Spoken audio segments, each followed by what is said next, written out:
శివ అంటే మంగళం, భద్రం, శోభనం, కళ్యాణం, క్షేమం అంతా మీకు మంగళప్రదమైనటువంటివి కటాక్షించగలిగినటువంటి శక్తి స్వరూపమునకు శివ అని పేరు. అందుకే శివునకు అమంగళమునకు సంబంధం ఉండదు. అసలు ఆయన ఎన్నడూ అమంగళము చేయువాడు కాడు.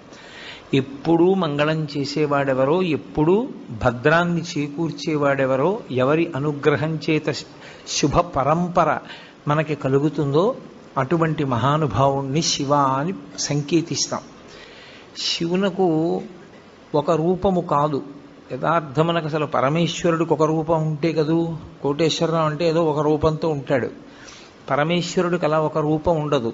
ఆయన చేసినటువంటి చేష్టితముల వలన భక్తులను అనుగ్రహించాలనేటటువంటి ఆయన యొక్క కారుణ్య తీవ్రత వలన ఆయన అనేక రూపములను